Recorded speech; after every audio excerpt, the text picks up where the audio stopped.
Hello, goalkeeper. Welcome to a new episode. In goalkeeping, it's not a secret that everybody loves that huge save. They like to dive, they like all this. But something that you need to be really mindful about is asking yourself, what does a great goalkeeper is? And for me, a great goalkeeper has two different components. On this video, we're going to be talking about those two different components. One of the most important components is going to be a physical aspect. And what do I say with this? Does the size matter? Does all this stuff matter? Well, in reality, yes. If you want to be a big athlete, like what I say with this is if you want to play like a professional level or something related, then of course like all these aspects is gonna influence, and all these aspects I mean your genetics. Basically, how tall are you, how coordinated are you, how athletic are you, how fast are you. In some sense you really don't have that much control about this, but in reality you can do a lot for you to improve on these areas. So the physical aspect is going to play a really important role on your goalkeeper area. And that's probably one of the most obvious characteristics of a goalkeeper: how explosive you are, how reactive you are, how fast you are, how quick you are, and all those aspects. However, there is another aspect that is going to be really crucial. You probably already know what we're going to be talking about. The mental aspect plays a huge role in goalkeeping. And it's not a surprise that all goalkeepers get better with the age. The reason behind this is because the older you get, the more mature you get, the more that you control your emotion, the more that you can actually recapacitate about the things that happen in your mind. So you're able to trust yourself more. You're able to shake off mistakes easier. You're able to trust on yourself more. So the physical aspect is gonna be really compound with the mental aspect as well. So here's the question: what does matter the best? And in reality, it's a really tough question because you need to think it on this way. So, for example, your body would always be like that car. However, you can have a Ferrari, but if you don't have a driver, then the Ferrari is gonna be staying over there, right? Same thing on the opposite way. You can have a Formula One driver, but if he doesn't have a car, is he useless? So be mindful about both of them working together.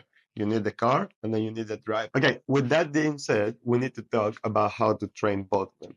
So, of course, on the physical aspect, it's going to be a little bit easier for you to understand. All of this come down to like soccer training or just workouts like at the gym. Explosiveness, plyometric, sprinting is going to be important one for goalkeepers. People underestimate how much sprints can really help, but sprinting is going to be really crucial.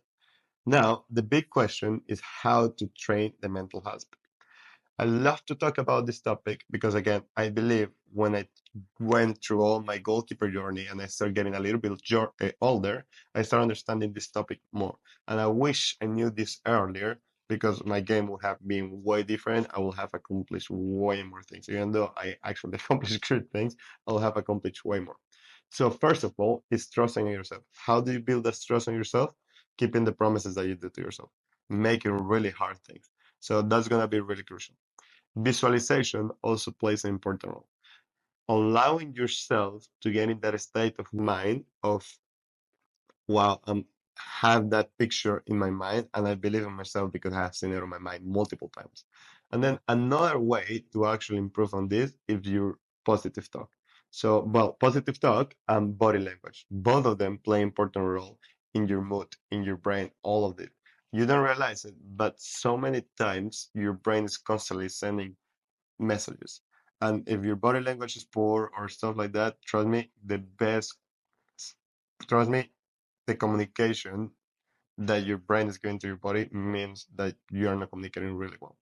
So, with that being said, be mindful about working on these aspects for you to improve. So, again, I mean, to conclude, you will see a lot of goalkeepers that are physically gifted. They are an athlete.